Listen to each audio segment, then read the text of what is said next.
स्पर्धा परीक्षांचा अभ्यास करणाऱ्या माझ्या प्रिय विद्यार्थी मित्र हो, आज आपण राज्यसेवेसाठी किंवा कंबाईनसाठी म्हणा, MPSC करणाऱ्या विद्यार्थ्यांसाठी म्हणा, राज्यशास्त्र विषयाचं आपण आज लेक्चर घेणार आहे. तर राज्यशास्त्रातील आपल्याला राज्यघटनेच्या भाग 3 मध्ये जे आपल्याला हक्क मिळालेले आहेत 6 हक्क, त्या हक्कातील घटनात्मक उपयोजनेचा हक्क कलम 32 याच्याबद्दल आपण माहिती घेणार आहेत आज, की ज्या हक्कांना डॉक्टर बाबासाहेब आंबेडकरांनी घटनेचा आत्मा हृदय म्हटलेला आहे. आपल्याला मिळालेले, आपल्याला संविधानाने दिलेले अधिकार आहेत 6. हे अधिकार मिळवण्यासाठी, आपल्याला जर अधिकार मिळत नसतील तर हे अधिकार मिळवण्यासाठी सर्वात महत्त्वाचा अधिकार आहे म्हणजे घटनात्मक उपयोजनेचा हक्क. त्याला आंबेडकरांनी घटनेचं हृदय म्हटलेले, आत्मा म्हटले, त्याच्याबद्दल आपण या ठिकाणी माहिती पाहणार आहोत. कलम आहे 32. जर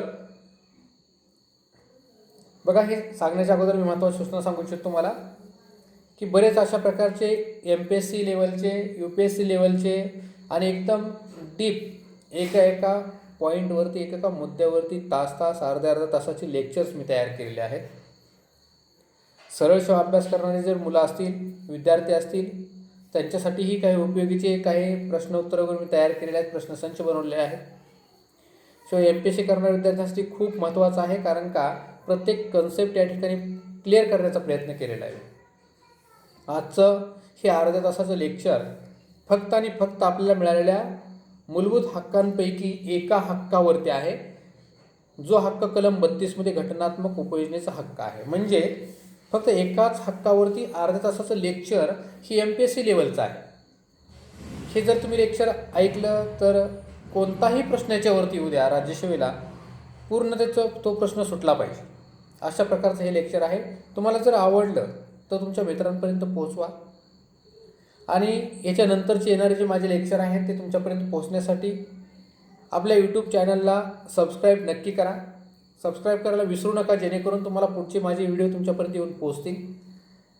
आता आपण सुरुवात करूयात कलम 32 मधील घटनात्मक उपयोजनेचा हक्क. जर समजा आपल्याला घटनेने 6 मूलभूत अधिकार दिलेले आहेत. घटनेच्या भाग 3 मध्ये कलम 12 ते 35 पैकी 12 जे आहे ते राज्याची व्याख्या आहे. 13 आहे तो आपल्या हक्कांना निरंकुश करणारे जे काही घटना आहेत त्याच्याबद्दल माहिती दिलेली आहे. 12 पासून 18 पर्यंत समतेचा आहे. अशा पद्धतीने जे आपल्याला 6 हक्क दिले त्यातला आपण फक्त 32 या ठिकाणी पाहणार आहोत. मी बाकीचे सांगत नाही आता, त्या व्हिडिओमध्ये मी त्यांची माहिती तुम्हाला दिलेली आहे. जर समजा आपल्याला घटनेने 6 मूलभूत हक्क दिलेले आहेत, परंतु हे हक्क आपल्याला वापरता येत नसतील, किंवा ह्या हक्कांवरती जर समजा संसदेनं किंवा इतर कोणत्याही खाजगी व्यक्तींकडून किंवा शासनाकडून गदा आणली जात असेल, आपले हक्क आपल्याला वापरता येत नसतील, तर आपल्याला घटनेने हक्क देऊन सुद्धा ती निरंकुश आहेत किंवा म्हणजे ते हक्क दिलेले निरुपयोगी आहेत, निरर्थक ठरत आहेत. म्हणून आपल्याला दिलेले हक्क आपल्याला वापरता यावेत. आपले हक्क जर आपल्याला वापरता येत नसतील तर हे हक्क आपल्याला मिळवण्यासाठी कलम 32 घटनात्मक उपयोजनेचा हक्क दिलेला आहे. त्याच्यामार्फत आपण की सर्वोच्च न्यायालयाकडं दाद मागू शकतो. सर्वोच्च न्यायालय, उच्च न्यायालय ते आपल्याला हक्क मिळवून देण्यासाठी प्रयत्न करू शकतं. त्याच्यासाठी कलम 32 आणि 226 नुसार तरतुदी पण केलेल्या आहेत, ते आपण या ठिकाणी पाहणार आहोत. पण जर मूलभूत हक्काचे उल्लंघन झाले, ते अंमलात आणण्यासाठी प्रभावी उपाययोजना यंत्रणा जर नसेल, तर आपल्याला मिळालेले जे हक्क आहेत ते फक्त निरर्थक असतील, निरुपयोगी ठरतील, त्याला किंमत उरणार नाही. म्हणून कलम 32 मध्ये पीडित नागरिक म्हणजे जर समजा आपल्याला हक्क मिळालेत, परंतु एखाद्या नागरिकाला ते हक्क वापरता येत नसेल, तो नागरिक म्हणजे पीडित नागरिक. तर तो पीडित नागरिक मूलभूत हक्क लागू करण्यासाठी उपयोजनेचा हक्क सांगितलेला आहे, कलम 32चा वापर करू शकतो. म्हणजेच मूलभूत हक्कांचे संरक्षण हाच एक मूलभूत हक्क आहे ना. आपल्या मूलभूत हक्कात जे मिळालेत ना, त्याचं संरक्षण करण्याचा हक्क कोणता आहे? कलम 32 घटनात्मक उपयोजनेचा हक्क हा सुद्धा एक प्रकारचा मूलभूत हक्कच आहे. त्यामुळे मूलभूत हक्क वास्तवात येतात डॉक्टर आंबेडकरांनी त्यांनी म्हटलेलं आहे की कलम 32 जो आहे तो राज्यघटनेतील सर्वात महत्त्वाचा कलम असून हे कलम नसल्यास राज्यघटना शून्यवत होईल, म्हणजे त्याची किंमत शून्यासारखी असेल. कारण का, आपल्याला हक्क देऊन सुद्धा जर आपल्याला वापरता येत नसेल तर ते निरर्थक आहे. म्हणून डॉक्टर बाबासाहेब आंबेडकरांनी सांगितलं आहे कलम 32 हा राज्यघटनेचा किंवा आपल्याला मिळालेल्या हक्कांचा काय आहे, आत्मा आहे, हृदय आहे. ते हृदयस्थानाची किंमत दिलेली आहे. कलम 32 हे राज्यघटनेच्या मूलभूत वैशिष्ट्य मानले जाते. असे सर्वोच्च न्यायालयाने म्हटलं आहे. घटना दुरुस्ती करून मूलभूत हक्क कमी करता येणार नाहीत किंवा मूलभूत हक्क काढूनही घेता येणार नाहीत. म्हणजे आपल्याला दिलेले जे मूलभूत हक्क आहेत ते खूप आणि खूप महत्त्वाचे आहेत. आता मूलभूत हक्क अंमलात आणण्यासाठी म्हणजे आपल्याकडे आपण ती वापरण्यासाठी सर्वोच्च न्यायालयाने योग्य त्या सर्वोच्च न्यायालयाकडे दाद मागता येते. आपल्या हक्काची हमी कुणाकडे दिलेली आहे, सर्वोच्च न्यायालयाकडे. म्हणजे आपल्याला मिळालेले जे हक्क आहेत, 6 हक्क, या हक्क आपल्याला मिळवून देण्याची संपूर्णपणे जबाबदारी संविधानानं सर्वोच्च न्यायालयाला दिलेली आहे. मूलभूत हक्कांच्या अंमलबजावणीसाठी सर्वोच्च न्यायालय आदेश किंवा निर्देश काढू शकतात. आदेश म्हणजे काय, एखादी घटना करावी म्हणून आदेश काढू शकतात. म्हणजे एखाद्या व्यक्तीच्या विरोधात काढू शकतात किंवा एखाद्या न्यायालयाच्या विरोधात काढू शकतात किंवा निर्देश पण काढू शकतात. म्हणजे एखादी घटना करू नये, ती घटना थांबवावी, अशा प्रकारचे आदेश आणि निर्देश सर्वोच्च न्यायालय देऊ शकतात. ते त्यांच्या अधिकारामध्ये येते. उदाहरणात्मक कोणते देतात, बंदी प्रत्यक्षीकरण, परमादेश, प्रतिषेध, अधिकारपृच्छा, उत्प्रेक्षण, अशा प्रकारचे आदेश सर्वोच्च न्यायालय इतर न्यायाधीशांना किंवा खाजगी व्यक्तींना देऊ शकते. कशासाठी, जर समजा घटनेने दिलेले आपल्याला अधिकार आपल्याला मिळत नसतील तर ते अधिकार सर्वसामान्य नागरिकांना मिळवून देण्यासाठी सर्वोच्च न्यायालय त्याच्या कलम 32 नुसार ह्या विवेकाधीन अधिकाराचा वापर करून किंवा त्याच्यावर जबाबदारी टाकलेली आहे म्हणून अशा प्रकारचे आदेश काढून सर्वसामान्य नागरिकांना घटनेने दिलेले हक्क मिळवून देण्याचं कार्य करत असते. सर्वोच्च न्यायालयाच्या अधिकार क्षेत्राला बाधा न आणता कधी कधी बघा हे अधिकार कोणाला दिलेले आहेत, म्हणजे आपल्याला मिळालेले 6 अधिकार आहेत, सर्वसामान्य नागरिकांना मिळालेले 6 अधिकार नागरिकांपर्यंत पोहोचवण्याची जबाबदारी संविधानाने जरी सर्वोच्च न्यायालयावर दिलेली असली, उच्च न्यायालयावर दिलेली असली, तरीही संसद कायदा करून ही जबाबदारी एखादी इतर न्यायालयांना टाकू शकते. इतर न्यायालय म्हणजे सर्वोच्च न्यायालय सोडून उच्च न्यायालय पण येणार नाही. कारण का, कारण उच्च न्यायालयाला कलम 226 नुसार तर दिलेलीच आहे, त्याचा विवेकाधीन अधिकार आहे तो.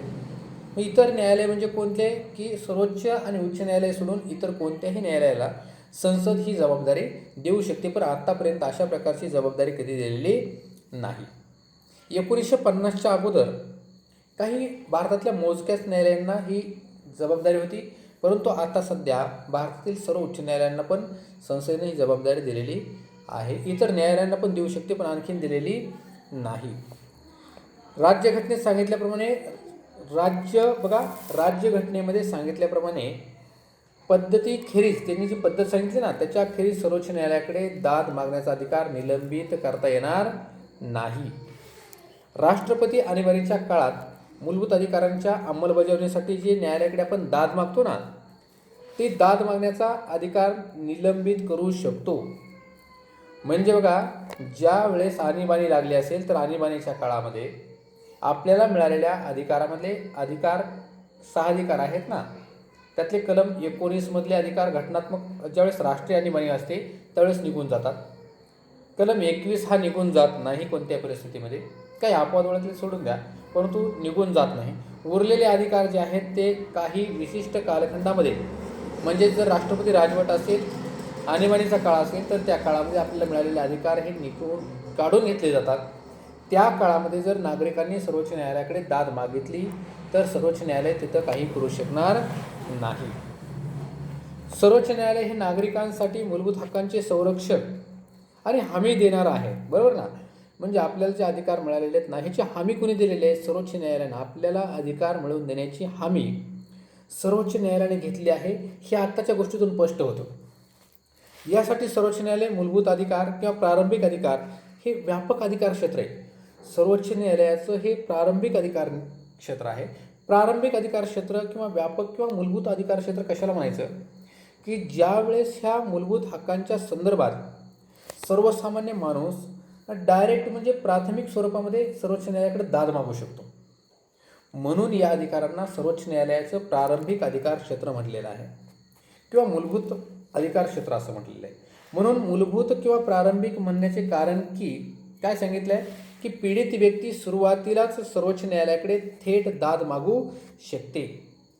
सर्वोच्च न्यायालयाला मिळालेले जे अधिकार आहेत हे याला प्रारंभिक अधिकार क्षेत्र का म्हणायचं, कारण का तर एखाद्या नागरिकाला मिळालेले अधिकार वापरता येत नसतील, त्याचे अधिकार काढून घेतले जात असतील तर त्यावेळेला तो नागरिक सर्वप्रथम किंवा डायरेक्ट किंवा थेट सर्वोच्च न्यायालयामध्ये दाद मागू शकतो. म्हणून या अधिकारांना या रिट्सला काय म्हटलेलं आहे, प्रारंभिक अधिकार क्षेत्र असं म्हटलेलं आहे. इथपर्यंत क्लिअर झालेलं आहे की नाही. बघा, हे अधिकार व्यापक असण्यासाठी म्हणजे हे व्यापक कशासाठी व्यापक आहेत की ते केवळ निर्देश किंवा आदेश देण्यापुरतेच मर्यादित नाहीत, तर ते वेगवेगळ्या प्रकारचे रिट्स पण काढू शकतात.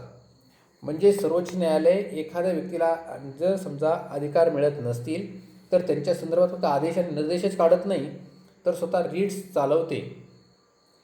म्हणजे त्याच्यामध्ये बंदी, प्रत्यक्षीकरण, परमादेश, अधिकार पुढच्या उत्प्रेक्षण अशा प्रकारचे 5 जे आदेश आहेत ते आदेश स्वतः काढवतं आणि त्याची कार्यवाहीसुद्धा करू शकते.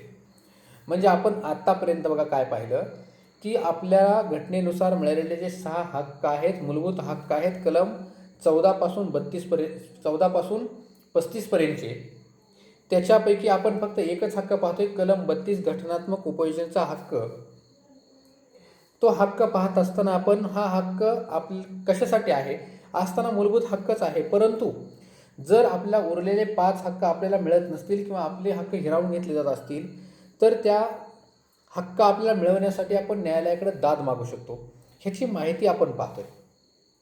ही माहिती आपण पाहत असताना सर्वोच्च न्यायालयाची जबाबदारी आपण पाहिली, उच्च न्यायालयाचे विवेकाधीन अधिकार पाहिले किंवा संसद वेळोवेळी कायदे करून ही जबाबदारी इतर न्यायालयांना सुद्धा देऊ शकते, आपण हे पण पाहिलं. परंतु आतापर्यंत कोणत्याही न्यायालयाला अशी जबाबदारी दिलेली नाही.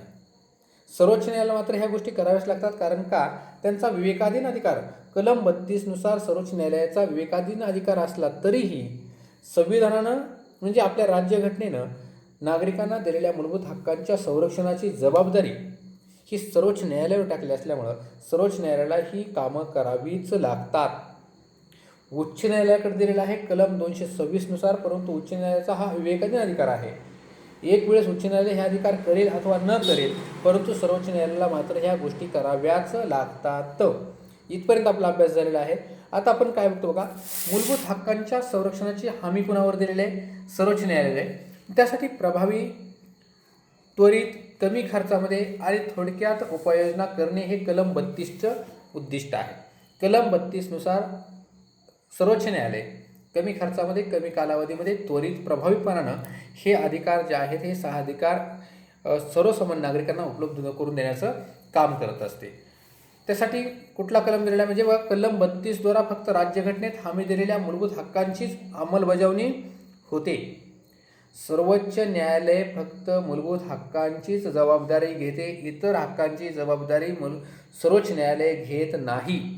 परंतु उच्च न्यायालयाला मात्र इतर हक्कांची पण जबाबदारी घ्यावी लागते. बघा काय सांगितलं मी, कलम 32 नुसार फक्त राज्यघटनेने हमी दिलेल्या मूलभूत हक्कांची अंमलबजावणी सर्वोच्च न्यायालय करते. घटनेतील मूलभूत हक्क सोडून इतर हक्क अंमलबजावणी 32 नुसार सर्वोच्च न्यायालयाला करता येणार नाही. कलम 32ने दिलेल्या हक्कांच्या वापरासाठी मूलभूत हक्कांचे उल्लंघन हे अनिवार्य घटक आहे, अनिवार्य करावं लागणार आहे. म्हणजेच ज्यामध्ये मूलभूत हक्कांचा प्रश्न उपस्थित होत नाही, एखादा प्रश्न उपस्थित आहे पण तो मूलभूत हक्कांशी संबंधित नसेल तर त्याबाबत सर्वोच्च न्यायालय 32 नुसार काही काही ठरू शकणार नाही. जर कोणाला मूलभूत हक्कांवर थेट आक्रमण होत असेल, एखाद्याच्या मूलभूत हक्कांवरती थेट आक्रमण होत नसेल तर ती कार्यवाही त्या कायद्याची वैधता ठरवण्याचा अधिकार 32 मध्ये येणार नाही. म्हणजे मी थोडक्यात सांगतो बघा, आपल्याला किंवा सर्वसामान्य नागरिकांना मिळालेले जे 6 मूलभूत अधिकार आहेत, त्यातला 6वा मूलभूत अधिकार म्हणजे घटनात्मक उपयोजनेचा हक्क. हा इतर 5 अधिकार आपल्याला मिळत नसतील तर आपण वापरू शकतो, आपण न्यायालयात दाद मागू शकतो. परंतु ही जबाबदारी सर्वोच्च न्यायालयावर असली तरीही सर्वोच्च न्यायालय फक्त आणि फक्तच घटनेनं दिलेल्या मूलभूत हक्कांच्या संदर्भातच निर्णय देऊ शकतं.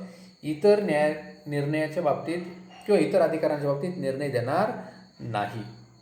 तर मूलभूत हक्कांच्या अंमलबजावणी संदर्भात सर्वोच्च न्यायालयाने प्रारंभिक अधिकार क्षेत्र आहे. कारण का, तर नागरिक हा थेट कुठं जाऊ शकतो, सर्वोच्च न्यायालयात जाऊ शकतो. परंतु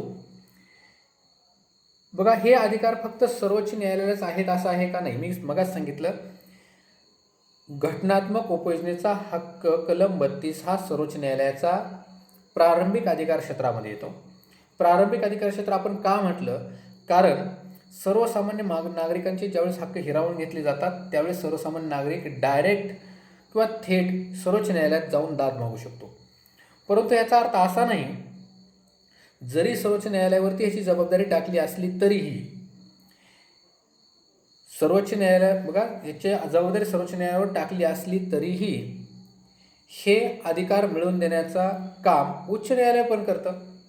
कलम 226 नुसार उच्च न्यायालय सुद्धा सर्वसामान्य नागरिकांना हक्क मिळवून देण्याचं काम करतं. म्हणून 226ने अधिकार उच्च न्यायालयाला सुद्धा दिलेले आहेत. या कलमामध्ये मूलभूत हक्कांच्या अंमलबजावणीसाठी सर्वच प्रकारचे आदेश काढणं, निर्देश काढणं, रिट्स काढणं हे प्रारंभिक उच्च न्यायालयांना देण्यात आलेल्या प्रारंभिक अधिकार क्षेत्रामध्ये सुद्धा आहेत. म्हणजे सर्वसामान्य व्यक्ती अधिकार जर गेले असतील, हिरावून घेतले असतील तर दाद मागण्यासाठी फक्त सर्वोच्च न्यायालयातच जातो असं नाही, तर थेट कुठल्या ठिकाणी जाऊ शकतो, उच्च न्यायालयात सुद्धा तो जाऊ शकतो. म्हणजेच मूलभूत हक्कांचे उल्लंघन झाल्यास पीडित व्यक्तीने थेट उच्च न्यायालयात किंवा सर्वोच्च न्यायालयात जाण्याचा पर्याय त्यांच्याकडे आहे ना. मग सर्वोच्च न्यायालय काय सांगतं, मूलभूत हक्कांचे उल्लंघन जर झालं असेल तर सर्वोच्च न्यायालयाकडे दाद मागण्याची कलम 32 आहे ना. त्यामुळं सर्वोच्च न्यायालयात वरील प्रमाणात दाद मागणं, म्हणजे आता मी वरील सांगितलं ना की सर्वोच्च न्यायालयाकडे पण आहे दाद मागण्याचा अधिकार, उच्च न्यायालयाकडे पण आहे. मग पीडित व्यक्तीला काय करावं, न्याय मिळवण्यासाठी इतर मार्ग उपलब्ध करून दिलेत ना तुम्हाला. म्हणजे उच्च न्यायालय पण आहे सर्वोच्च बरोबर, मग सर्वोच्च न्यायालयातच जावं असं नाही.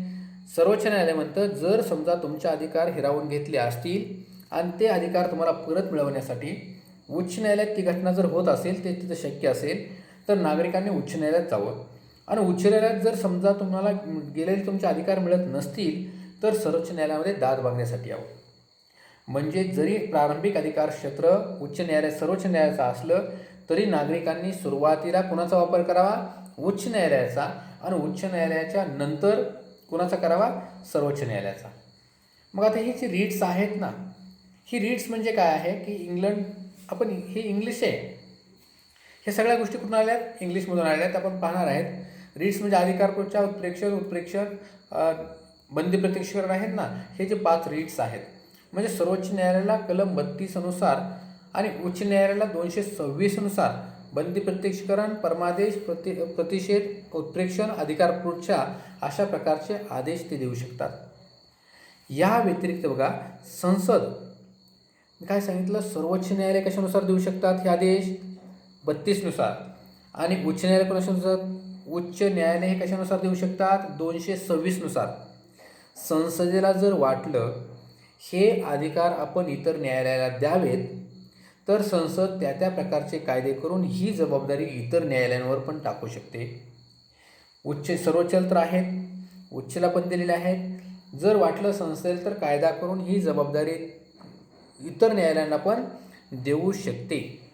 त्यामुळे सध्या फक्त बघा, परंतु आत्तापर्यंत संसदेने अशा प्रकारचा कायदा केलेला नाही आणि कोणत्याही न्यायालयाला हे अधिकार दिलेले नाहीत. म्हणून सध्या फक्त जर समजा नागरिकांच्या हक्कांचं उल्लंघन झालं असेल तर सर्वोच्च न्यायालय आणि उच्च न्यायालयात आपल्याला दाद मागण्याचा अधिकार दिलेला आहे. तर 1950च्या पूर्वी कोलकाता, मुंबई आणि मद्रास या उच्च न्यायालयाला असा अधिकार होता. परंतु आता भारतातील सर्वच उच्च न्यायालयांना अशा प्रकारचे अधिकार दिलेले आहेत. आता हे जे आदेश आहेत ना, मी सांगितले अधिकार पुढच्या प्रमादेश, उत्प्रेक्षण वगैरे आहे ना, हे इंग्लिश कायद्यावर आधारित आहेत. कशावरती आहेत, इंग्लिश कायद्यावरती आधारित आहेत. ह्याला विशेष अधिकार म्हणतात. म्हणजेच काय तर प्रिरॉगेटिव्स म्हणतात. प्रिरॉगेटिव्ह रिट्स म्हणजे काय? प्रिरॉगेटिव्ह रिट्स म्हणजेच विशेष आदेश. हे इंग्लिशमधून आलेले आहेत. तर इंग्लंडमध्ये राजा हा न्यायाचा स्रोत मानला जायचा. इंग्लंडमध्ये न्यायदान करणारा किंवा न्यायदाता कोण होता? तर त्या ठिकाणी न्यायाचा स्रोत मानणारा राजा असायचा. आणि अजूनही मानलं जातं, कारण तिथं अध्यक्षीय पद्धत आहे, आपल्या संसदीय पद्धत आहे. हा तिथे फरक आहे. तर राजाचा विशेष अधिकारामध्ये, राजाचे जे अधिकार आहेत ना विशेष, त्या राजाच्या विशेष अधिकारामध्ये हे आदेश जारी केले जात असायचे. आणि त्यामुळे हा विशेष आदेश म्हटलेला आहे किंवा रिट्स म्हटलेला आहे. त्यानंतर ब्रिटिश लोकांचे जे हक्क मिळाले व त्या स्वातंत्र्याच्या जपण्यासाठी विशेष उपाययोजना म्हणून उच्च न्यायालय अशा प्रकारचे आदेश देऊ लागले. म्हणजे मी काय सांगितलं, ह्याला रिट्स का म्हटलेलं आहे, का विशेष हक्क का म्हटलेला आहे? तर इंग्लंडमध्ये न्याय देण्याचा स्रोत कोण होता? तर राजा होता. राजा जो सांगेल तेच ऐकावं लागायचं. मग त्याच्यानंतरच्या काळामध्ये हे कोण द्यायला लागले? तर उच्च न्यायालयाला द्यायला लागलं. म्हणून आपण आता जे वापरतोय कायदे, ह्याला रिट्स म्हटले गेले किंवा विशेष कायदे म्हटले गेले. तर सर्वोच्च न्यायालय आणि उच्च न्यायालय जे अधिकार वापरताना त्या दोघांच्या मधला आपण फरक समजून घेणार आहे. बघा, आपल्याला मिळालेले जे अधिकार आहेत, हे अधिकार आपण जर आपले हिरावून घेतले असतील, काढून घेतले असतील, तर आपण परत मिळवण्यासाठी सर्वोच्च न्यायालय आणि उच्च न्यायालयाकडे दाद मागू शकतो. मग ह्या अधिकारांमध्ये कलम 32 नुसार सर्वोच्च न्यायालय आणि 226 नुसार उच्च न्यायालय. तर ह्या दोघांचे जे अधिकार आहेत, ह्या अधिकारांबद्दल आपण माहिती घेणार आहोत. ह्या दोघांचे फरक काय आहे, हे दोघंही अधिकार वापरत असताना दोघांच्यामध्ये फरक काय आहे, या गोष्टी आपण समजून घेणार आहेत. मग त्याच्यामध्ये सर्वोच्च न्यायालय फक्त, बघा काय सांगितलं, सर्वोच्च न्यायालय फक्त मूलभूत हक्कांच्या अंमलबजावणीचे आदेश काढू शकते. मूलभूत हक्क तुम्हाला दिलेत, नागरिकांना दिलेले आहेत, त्यांचं उल्लंघन झालं असेल तर त्याच्या संबंधी सर्वोच्च न्यायालय आदेश काढू शकते. तर उच्च न्यायालय आहे ते मूलभूत हक्कांच्या अंमलबजावणीसोबत, मूलभूत हक्कांचं काय झालं तर त्याची अंमलबजावणी करणे, त्याच्यासोबत इतर उद्देशांसाठी सुद्धा आदेश काढू शकते. इतर काही हक्क आहेत ना आपल्याला, इतर हक्कांच्या संदर्भात सुद्धा ते आदेश काढू शकते. इतर उद्देश म्हणजे कुठले? इतर आपल्याला दिलेत ना कायदे वगैरे अधिकार आहेत, ते म्हणजे कुठले? की सर्वसामान्य कायदेशीर हक्कांच्या अंमलबजावणीचे आदेश. ह्याचं उल्लंघन झालं तरी सुद्धा आदेश उच्च न्यायालय काढू शकतं. परंतु सर्वोच्च न्यायालय, मी फरक सांगितला, पहिला फरक, फक्त मूलभूत हक्कांच्या संदर्भात आदेश करण्याचा अधिकार कोणाला आहे? सर्वोच्च न्यायालयाला. आणि मूलभूत हक्क आणि इतर हक्कांच्या संदर्भात काढण्याचा अधिकार कोणाला आहे? उच्च न्यायालयाला. ह्या दोघांचा आपण फरक पाहिला. म्हणजेच काय केलेलं आहे, या अनुषंगाने आदेश काढण्याचं सर्वोच्च न्यायालयाचं अधिकार क्षेत्र जे आहे ते उच्च न्यायालयाच्या अधिकार क्षेत्रापेक्षा संकुचित आहे असं आपण म्हणू. म्हणजे जास्त कोणाला आहे? उच्च न्यायालयाला, तर मर्यादित कोणाला आहे? सर्वोच्च न्यायालयाला. हा फरक पहिला कळाला. दुसरा आपण फरक बनणार आहे, तर सर्वोच्च न्यायालय हे भारताच्या पूर्ण अधिकार क्षेत्रातील, भारताचं सर्वोच्च न्यायालयाचं कार्यक्षेत्र कुठलं असणार आहे? संपूर्ण भारत. मग संपूर्ण भारतातील कोणत्याही ठिकाणी जर नागरिकांचे हक्क हिरावून घेतले जर असतील तर त्याच्या संदर्भात आदेश काढण्याचा हक्क हा सर्वोच्च न्यायालयाला आहे. परंतु उच्च न्यायालयाला कधी आहे? जर उच्च न्यायालयाच्या अधिकार क्षेत्रामध्ये घटना घडली असेल. बघा फरक मी सांगतो, सर्वोच्च न्यायालय हे भारताच्या कोणत्याही प्रदेशामध्ये नागरिकांच्या हक्कावरती गदा आली असेल तर ते त्या ठिकाणच्या न्यायालयाच्या विरोधात किंवा व्यक्तींच्या विरोधामध्ये हे आदेश काढू शकते. म्हणजे संपूर्ण भारतभर कार्यक्षेत्र हे सर्वोच्च न्यायालयाचं आहे.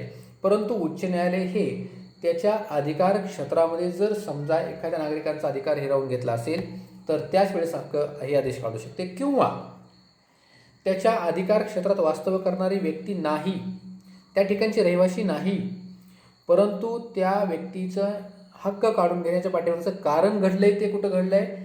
ह्या एखाद्या उच्च न्यायालयाच्या अधिकार क्षेत्रात घडलं असेल तर ते न्यायालय इतर न्यायालयाच्या बाबतीत आदेश काढू शकते. हा दुसरा फरक कळाला. मी तिसरा फरक सांगतो. बघा, कलम 32 नुसार उपयोजनेचा हक्क हा मूलभूत हक्क आहे. बघा, कलम 32 नुसार दिलेला आपला घटनात्मक उपयोजनेचा हक्क हा मूलभूत हक्क आहे, 6 हक्कापैकी एक आहे. त्यामुळं सर्वोच्च न्यायालयाला हे अधिकार काढावेच लागतील, ह्याचं पालन करावं लागेल. ह्याच्यात काम म्हणजे नाकारता येणार नाही. सर्वोच्च न्यायालयाला हे काम करावंच लागेल. कारण का? तर हा कलमसुद्धा कशातला आहे, आपल्याला मिळालेल्या हक्कांपैकीच कलम 32 आहे. हेपर्यंत कळालं. तर याच्या उलट 226 नुसार अधिकारांचं जर अधिकार काढून जर घेतले तर आदेश काढण्याचा अधिकार कोणाला आहे, 226 नुसार उच्च न्यायालयाला. हा उच्च न्यायालयाचा विवेकाधीन अधिकार असल्यामुळं हे आदेश काढायचे का नाही हे कोण ठरवल, उच्च न्यायालय ठरवल. म्हणजेच हे रिट्स अधिकारांचा वापर नाकारूही शकतं. सर्वोच्च न्यायालय हे अधिकार काढण्याचं किंवा आदेश काढण्याचा अधिकार नाकारू शकत नाही. कारण का, जरी कलम 32 नुसार सर्वोच्च न्यायालयाचा हा हक्क विवेकाधीन अधिकार असला तरीसुद्धा आपले अधिकार जपण्याची जबाबदारी ही कोणावर टाकलेली आहे, सर्वोच्च न्यायालयावर टाकले. त्यामुळे त्यांना अधिकारचे आदेश काढावेच लागतात. परंतु उच्च न्यायालय मात्र त्यांचं 226 कलममध्ये ही गोष्ट विवेकाधीन असल्या कारणानं या हक्कांच्या संदर्भात आदेश काढायचे का नाही हे ठरवू शकतं किंवा नाकारूही शकतं. इथपर्यंत आपल्याला माहिती झालं.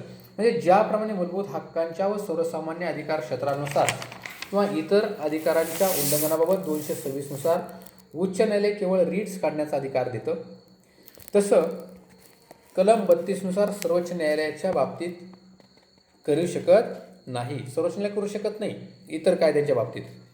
सर्वोच्च न्यायालय ही एक मूलभूत संकल्पना आहे. बघा, मूलभूत हक्कांची संकल्पना आहे किंवा संरक्षण करण्याची हमी. काय सांगितलं की सर्वोच्च न्यायालयाकडं आपल्याला मिळालेल्या हक्कांची जबाबदारी दिली असल्या कारणानं त्यांना ते आदेश काढावेच लागतात. आता आपण कलम 32 नुसार आणि म्हणजे कलम 32 नुसार सर्वोच्च न्यायालयाला आणि कलम 226 नुसार उच्च न्यायालयाला जे आदेश काढण्यासाठी जे स्टेप दिले आहेत ना, आदेश दिलेले आहेत, त्या आदेशाबद्दल बघणार आहे. कोणते आहेत, बंदी प्रत्यक्षीकरण, परमादेश, प्रतिषेध, उत्प्रेक्षण आणि अधिकार प्रोत्साहन. हे आदेश उच्च न्यायालय आणि सर्वोच्च न्यायालय काढत असतं. मग ते म्हणजे काय आहे हे आपण पाहूयात. आता पहिलं आहे बंदी प्रत्यक्षीकरण. त्यालाच रिट्स ऑफ हॅबियस कॉर्पस असे म्हणतात. रिट्स ऑफ हॅबियस कॉर्पस ही एक लॅटिन संज्ञा आहे. कोणत्या भाषेतून आलेली आहे, लॅटिनमधून. ह्या शब्दाचा अर्थ आहे शरीर ताब्यात घेणे.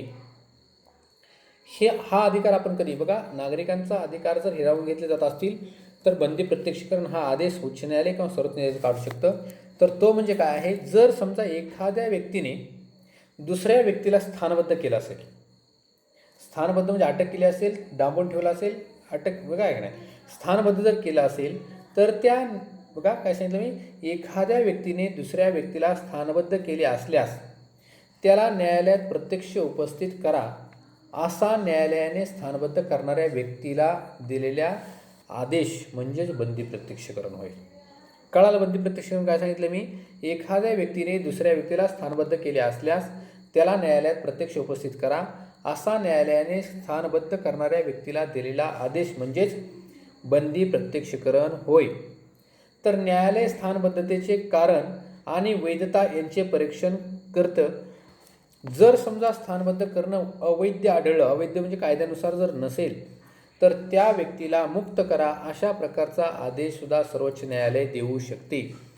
त्यामुळे व्यक्तिगत स्वातंत्र्यासाठी मनमानी स्थानबद्धतेचा आदेश म्हणजेच हे फार मोठं संरक्षण आहे. परंतु बंदी प्रत्यक्षीकरण हा आदेश शासकीय अधिकारी तसेच खाजगी व्यक्तीविरुद्ध देता येतो. काय हरकत नाही, कारण जे करेल बंदी प्रत्यक्षीकरण त्यांच्यावर सर्वोच्च आदेश काढू शकतं. परंतु काही परिस्थितीच्या काळामध्ये हे आदेश काढता येत नाही. कधी काढता येणार नाही, जर समजा एखाद्या व्यक्तीला स्थानबद्ध केलं असेल आणि ते जर वैध असेल, कायद्यानुसार जर वैध असेल म्हणजे कायद्यानुसार जर असेल तर ते आदेश काढू शकणार नाही. किंवा जेव्हा स्थानबद्धता कायदेमंडळाच्या किंवा न्यायालयाच्या अवमानासंबंधी जर असेल, जर अपमान झाला असेल आपल्या न्यायालयाचा वगैरे आणि स्थानबद्ध केला असेल तर त्याच्या विरोधात आदेश काढता येणार नाहीत. किंवा जेव्हा सक्षम न्यायालयाने स्थानबद्ध केलं असेल, न्यायालयाने डायरेक्ट एखाद्याला जर स्थानबद्ध केलं असेल, कोठडी दिली असेल, डांबून ठेवलं असेल, अटक केली असेल तर त्यांच्या विरोधात काढता येणार नाही. आणि चौथा आहे, कधी करता येणार नाही आणखीन, जेव्हा स्थानबद्धता न्यायालयाच्या अधिकार क्षेत्राबाहेरचा असेल तरीसुद्धा त्या न्यायालयांना हे आदेश वापरता येणार नाहीत. म्हणजे उच्च न्यायालयाला लागू पडतं शेवटचं. सर्वोच्च न्यायालयाचं अधिकार क्षेत्र म्हणजे पूर्ण भारतभर आहे, पण उच्च न्यायालयाचं अधिकार क्षेत्र हे मर्यादित आहे. पुढचा आदेश आहे परमादेश. परमादेश म्हणजे काय आहे बघा, या शब्दाचा अर्थ आहे आम्ही आज्ञा देतो, आदेश देतो, म्हणजे परमादेश.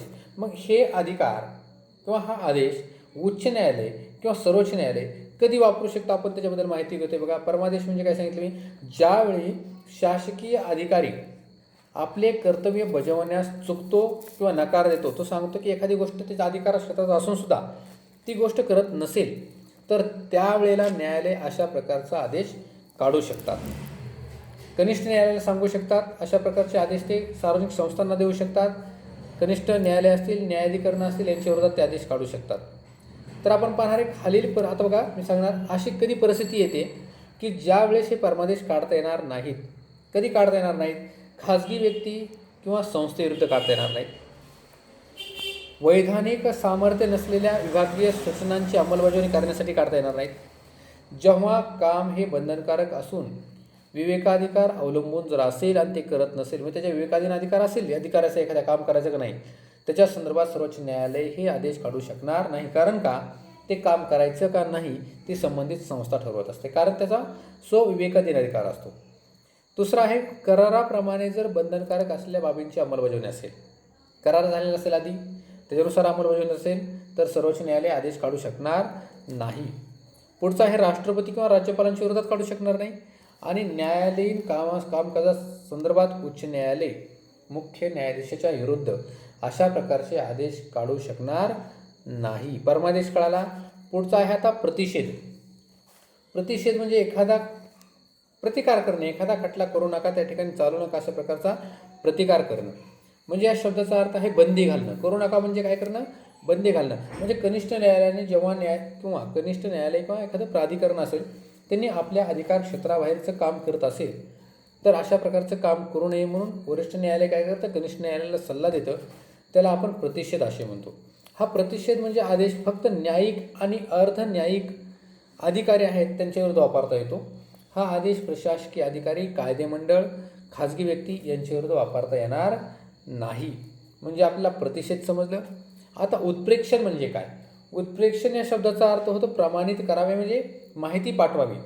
जर एखादा कनिष्ठ न्यायालय अशा प्रकारचा कायदा चालवत असेल, खटला चालवत असेल, आणि तो खटला हा त्याच्या अधिकार क्षेत्रात नसून वरिष्ठ न्यायालयाच्या म्हणजे उच्च न्यायालय सर्वोच्च न्यायालयाच्या अधिकार क्षेत्रात आहे असं वाटत असेल, तर त्यावेळेस सर्वोच्च न्यायालय उच्च न्यायालयाला किंवा कनिष्ठ न्यायालयाला तशा प्रकारचा सल्ला देतं. उत्प्रेक्षण म्हणजे हा खटला आमच्याकडे पाठवा, याची माहिती आमच्याकडे पाठवा, अशा प्रकारच्या कायद्याला उत्प्रेक्षण असं म्हणता येतं. आणि शेवटचा आहे अधिकार पृच्छा. याचा शाब्दिक अर्थ जर पाहिला आपण, तर आपण हे कोणत्या अधिकाराने करत आहात असा विचारण्याचा हक्क आपला म्हणजे अधिकार पृच्छा. म्हणजे शासकीय पदाचा अधिकार असल्याला दावा करणाऱ्या एखाद्या व्यक्तीनं, म्हणजे मी कायद्यावर आहे, माझ्या हातात अधिकार आहे, मी काहीतरी करू शकतो, असा दावा करून करणाऱ्या व्यक्तीच्या विरुद्ध चौकशी करण्याचा न्यायालयात आपण आदेश देऊ शकतो.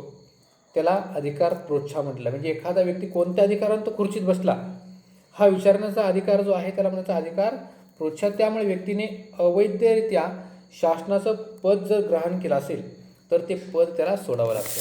म्हणजेच राज्यघटनेने बघा किंवा कायद्याने निर्माण केलेल्या कायमस्वरूपी महत्त्वाच्या शासकीय पदांचा त्याच्या संदर्भात हा आदेश दिलेला आहे.